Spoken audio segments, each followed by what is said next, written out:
첫 번째 뉴스부터 가보죠. 가정 파탄 아이돌 논란.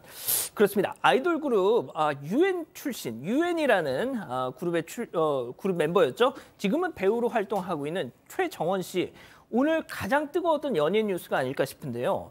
이 최정원 씨로 인해서 한 가정이 파탄났다 이런 보도가 나왔습니다. 네, 맞습니다. 한 연예 전문 유튜버가 최정원 씨로 인해서 한 남성의 가정이 파탄났다 이런 영상을 올렸는데요. 이 해당 유튜버에 따르면 최정원 씨가 지난해 5월에 전 연인이었던 유부녀에게 연락을 해왔다는 겁니다. 그 여성의 남편은 이 최정원 씨가 자신의 아내와 함께 한강에서 술을 마시는 등 불륜 관계를 지속해왔다고 주장했습니다. 이에 이 아내가 불륜 사실을 전부 인정했고 남편에게 각서까지 제출하면서 남편 말대로 최정원을 안 만나고 차단했으면 이런 일이 벌어지지도 않았을 텐데 라면서 사과했다고 했는데요. 이 해당 유튜버는 이 부부가 현재 이혼 소송 중이고 최정원 씨를 상대로 지난해 12월에 손해배상 청구 소송을 제기했다고 밝혔습니다. 자, 그런데 이런 사실이 알려지자 최정원 씨도 당연히 입장을 냈더라고요. 본인의 SNS를 통해서 오늘 반박 글을 올렸습니다. 오래전부터 가족끼리도 알고 지내는 사이였지 연인은 아니다. 그냥 친하게 알고 지내는 동생이었고 두세 번 정도 식사를 같이 했지만 불미스러운 일은 전혀 없었다라는 주장입니다. 그런데도 갑자기 제보자가 폭언 협박을 했고 돈 받아야겠다 이런 식의 내용을 보내는 바람에 굉장히 괴로웠다. 제보자의 일방적 입장이 전해진 것이다라고 했고요. 손해배상 소송 제기를 했다고 하니까 법적인 진실을 밝힐 것이고 추가적으로 법적 책임도 물을 수 있다라는 입장입니다. 그렇군요. 알겠습니다. 자, 두 번째 뉴스 이어갈게요. 한마디로 대략 난감입니다. 말 그대로입니다. 영상 보시죠. 자, 새벽 2시 대전 대덕구 한 취객이 비틀비틀 오더니 야, 너 인생 그렇게 살지 마 하다가 넘어간다. 아이고 과당. 아이고야. 아유, 이젠 땅이 막 꺼지네. 아유, 막 술주정하면서 일어나려던 그 순간 지갑은 뒷주머니에서 저렇게 쓱 빠져나갑니다. 하지만 휴대폰은 꼭 챙기는 남자. 한번 저렇게 오토바이를 내려다 보더니 이거 저거 왜 쓰러져 있지 하더니 하면서 또 자기 가던 길을 총총 걸어갑니다. 자, 백 변호사님 지금부터가 중요합니다. 잘 들어보세요.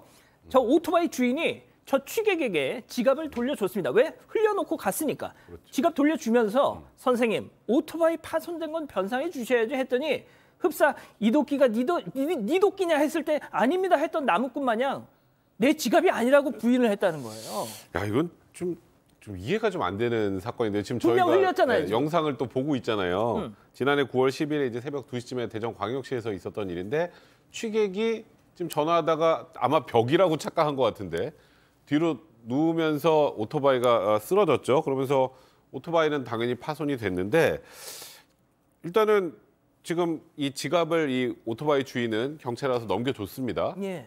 근데 제가 알기로 저 주인은 와서 또 지갑은 찾아갔다고 하는데 그러면서 오토바이는 자기 쓰러뜨린 적 없다.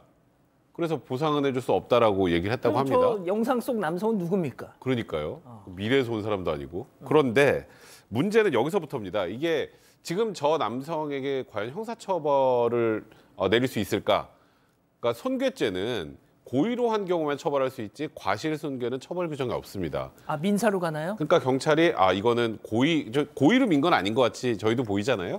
그럼 민사로 해결하셔야 됩니다라고 했는데 문제는 지금 오토바이 주인은 저 사람 취객으로 알고 있지 이름도 주소도 연락 전화번호도 주민번호도 아는 게 아무것도 없죠. 그러니까 이제 민사소송을 제기하기도 난감한 상태라고 하는데 물론 이론적으로는 경찰에서는 인적사항을 가지고 있는 것 같습니다. 그럼 경찰에 나중에 이제 민사소송을 제기하면서 사실조회 신청을 해가지고 저 사람의 신원을 밝혀서 소송을 진행해야 되는데 그러면 결국 배보다 배꼽이 더 터질 상황이 되겠죠. 그러니까 오토바이 어떻게 해요? 말 그대로 대략 난감인 그런 상황이라고 봐야 될 것 같습니다. 그렇군요. 자, 또 다른 영상 보시죠. 자, 좁은 시골길 저 앞에서 천천히 걷고 계시는 힘겹게 걷는 어르신. 자, 빵! 하고 클락슨을 울렸더니 아이고 할머니 과당. 양 변호사님. 비접촉 사고이긴 합니다만 운전자가 저때 그냥 조금만 기다려줬으면 어떨까 싶고요. 그러게요. 참 모호합니다. 비접촉 사고라는 게 사실 모든 경우에 인정이 되는 건 아니고요. 예를 들어서 차선을 위반했다거나 신호를 위반했다거나 과속을 했다거나 이런 잘못이 있어서 이게 직접적으로 접촉을 하지 않았어도 접촉했다고 볼 만한 정도의 상황일 텐데 이 경우도 그렇게 봐야 할지 좀 모호한 측면이 있어요. 그러니까 제보자의 자녀 같은 경우, 그러니까 저거를 이제 운전하신 분의 자녀가 제보를 한 건데 저 할머님이 저 보행기 운행이 좀 서투르신 것도 같았다라고도 보이는데 말씀하신 것처럼 조금 더 기다렸다면 아예 깔끔하게 정리가 됐을 텐데 조금 못 기다리는 바람에 게다가 그 고관절 골절이 있는 것 같아서 혹시 더 크게 다치실까 봐 그게 또 무엇보다 가장 걱정이라고 하네요. 그렇군요. 알겠습니다. 자, 세 번째 뉴스 이어가죠. 여기서 이러시면 안 돼요. 그렇습니다. 영상 보시죠. 자, 철조망 틈을 막 벌려가지고 꾸역꾸역 몸을 끼워 넣는 저 남성. 출입문을 묶어놓은 줄이 팽팽 끊어질 듯 팽팽하죠. 자, 결국 들어갔습니다. 성공. 자, 여기가 어디냐? 바로 낚시 금지 구역. 낚시하지 말라는 데서 하려고 기어이 저렇게 그 틈을 벌리고 저렇게 낑낑대면서 들어간 겁니다. 자, 백 변호사님, 애들이야 하지 말라면 더 하고 싶죠. 하지만 딱 봐도 그럴 연세가 아니신데 말이죠. 그러니까 지금 저렇게 CCTV에 다 찍힌다는 걸 알면서까지 저런 상황을 연출하는 건 전 좀 개인적으로 이해는 되지는 않는데 지난 9일에 이제 한 온라인 커뮤니티 SNS에 제보된 영상입니다. 울산의 한 낚시 금지 구역에서 저 낚시하시는 분들이 저 철조망 틈을 뚫고 들어가서 몰래 낚시를 하려고 했던 건데요. 당연히 누리꾼들의 비판이 쏟아지긴 했는데 자, 그러면 낚시 금지 구역에서 낚시를 하면 처벌이 될까요? 일단 그 JTBC에서 했던 검사 내전이라는 드라마 기억하시죠? 네네네. 거기 첫 장면이 저거랑 비슷합니다. 검사들이 낚시 금지 구역에서 낚시를 하다가 경찰 오니까 놀라서 물속으로 뛰어드는 장면 나오는데 형사처벌 됩니다. 이거 역시 1년 이하의 징역이나 300만 원 이하의 벌금형에 처해질 수 있는데 이제 이런 일들을 계속하는 건 저렇게 찍혀도 그냥 단속도 제대로 안 하고 처벌도 좀 미비하거나 이런 경우에 아마 계속 저렇게 하지 않을까 싶은데요. 저렇게 영상까지 찍힌 이상 경찰도 철저하게 조사해서 이런 행동을 하면 처벌받는다라는 거 분명하게 알려드려야 될 것 같습니다. 알겠습니다. 자, 이번에는 사진 준비했습니다. 보시죠. 자, 어느 아파트 단지 아닙니다. 서로 쌍라이트를 켜고 마치 분노의 질주라도 찍을 것처럼 대치 중인 저 두 대의 차량. 알고 봤더니 야, 너 비켜. 네가 먼저 비켜 하면서 그야말로 치킨 게임 중 그야말로 벼랑 끝 승부. 이런 한치 물러섬도 없습니다. 자, 이후 경찰이 출동을 했습니다. 결국 각 차주와 면담을 합니다. 사장님 먼저 비키시죠 하면서 자, 결국 후진하는 저 검은색 차량. 흰색 차량 뒤로 길게 늘어선 저 이웃집 차들 좀 보세요. 이게 무슨 민폐입니까? 자, 이 기자. 자, 그런데 저 검은색 차량 후진하려다가 또 열받았는지 20분 동안 또 그대로 멈춰라 했다면서요.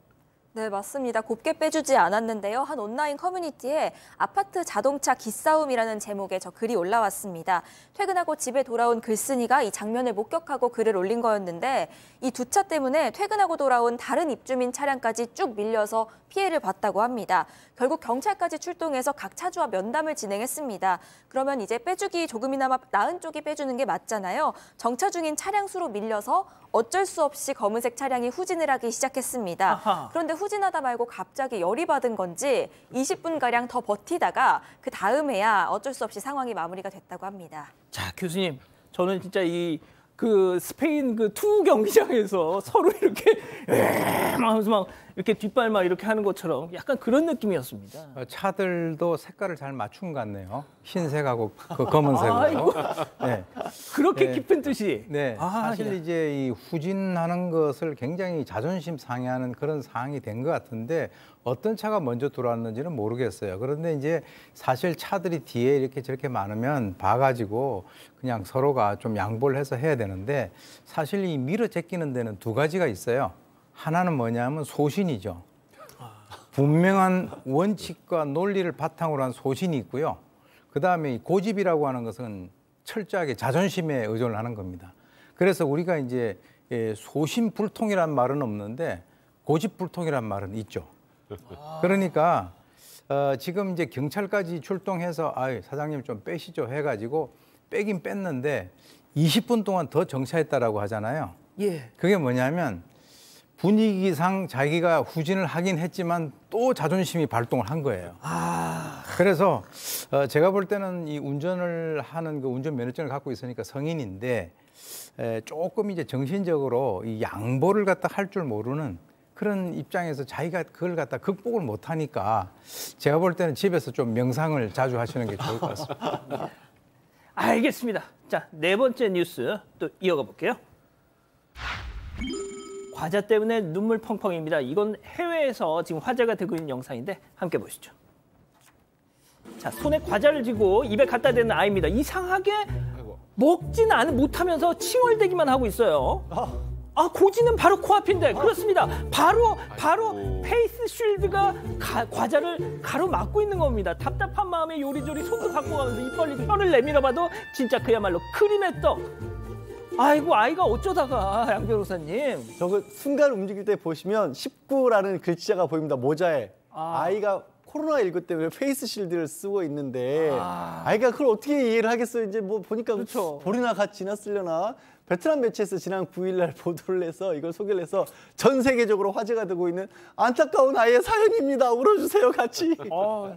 양 변호사님 왜 이렇게 감정이입을 세게 하세요? 너무 안타까웠잖아요. 예, 본인의 어렸을 때 또 그 기억이 새록새록. 그렇습니다. 19 보이죠? 19. 예. 모자에. 알겠습니다. 자, 마지막 사연 또 이어갈게요.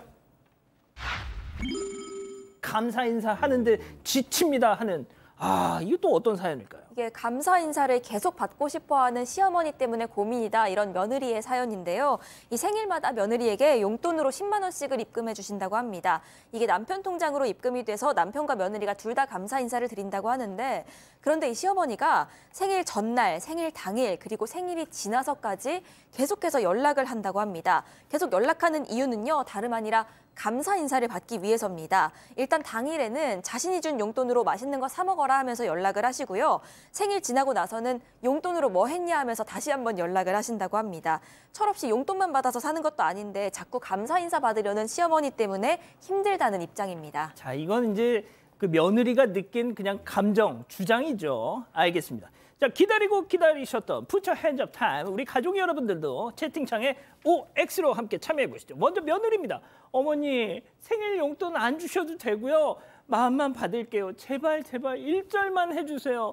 용돈 주시기 한 달 전부터 전화에 카톡에 좀 너무 생색내신다고 생각되지 않으십니까? 동그라미. 예, 아예 안 돼. 늦었어. 늦었어요. 아니야. 이거는 아닌 것 같아요, 양 변호사님. 그게 아니라 비겁합니다. 예. 여기 써 있는 거랑 순서가 바꿨어. 아니에요, 양 변호사님. 알았어요. 들어보세요. 자, 다음은 시어머니입니다. 아이고, 내가 이제 하다 며느리한테 푼돈 주고 생색내는 사람으로 취급받나. 아이고, 기껏 생각해서 생일 용돈 줬더니 CM이를 아주 잡어. 아이고, X, 양 변호사님. 예. 나 숨 막혀. 예.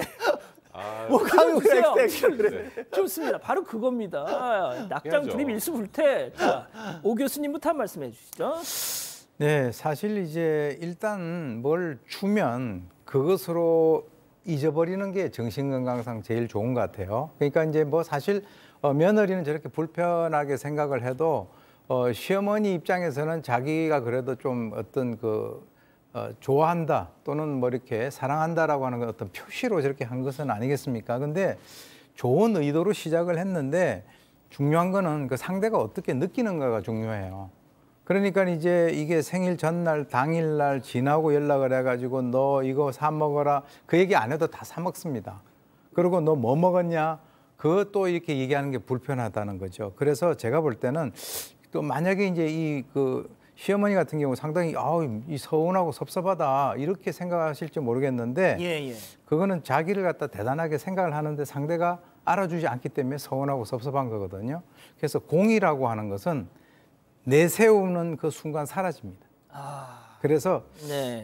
내가 이렇게 배려를 했는데 이렇게 알아주지 않는 거냐라고 이거 분노하시면 정신건강이 나빠지니까 일단 주시고 그리고 그 다음에는 묻지 마시는 게 그게 아들을 보호하는 거예요. 그렇군요. 자, 우리 백 변호사님. 저는 이제 시어머니가 보니까 좀 소통을 하고 싶어 하시는데 방식이 틀린 것 같아요. 그 용돈 주면서 요 정도 주면 내가 그래도 최소한 3번 얘랑 연락하면서 이런저런 얘기를 할 수 있겠지라고 생각하시는 것 같은데 물론 시어머니 마음은 충분히 인사가 됩니다만 이게 상대방이 느끼게 생색낸다고 느끼게 되는 순간 어머니의 소통의 꿈은 산산이 부서집니다. 저는 이 어머니의 방식이 잘못됐다 이런 생각이 드네요. 자, 우리 소수 의견으로 정말 나도 궁금하네. 예, 궁금합니다, 양 변호사님. 예? 의견 아닌 의견인데 이 시어머니가 예. 설마 감사 인사 받고 싶어서 연락을 했겠어요. 며느리가 평소에 연락을 너무 안 하니까 아들내미도 연락을 너무 안 하니까 아들 통장으로 입금시켜놓고 그 핑계 삼아서 니들 좀 잘 지내지라고 그렇게 몇 번 전화를 하신 것뿐이죠. 지금 채팅창에 양지열 퇴출 막 진짜 예, 서명합시다 지금 막 나오고 있어요. 자, 이 기자, 우리 가족 여러분들, 농담이었고요. 우리 가족 여러분들 반응. 네, 일단 맹구님은 1년에 몇 번이나 그러신다고 그냥 감사 인사 좀 하지라고 말씀하셨고요. 남원사는 군산땡님은 나도 생색내는데 좀 찔리네요라고 말씀하셨습니다. 이H님은 어머님 남편 계좌 말고 제 계좌로 보내주세요. 10원도 못 썼어요라고 하셨고, 안미숙님은 10만 원이라 그렇습니다. 100만 원 이상이면 20번 인사드릴지도. 야, 깊은 뜻인데요. 깨치 바로 그겁니다. 우리 시청자들 어머니, 예, 정말 좋은 진짜 조언이네요. 참고하셨으면 좋겠습니다. 아직 안 끝났습니다. 이거 눌러주세요.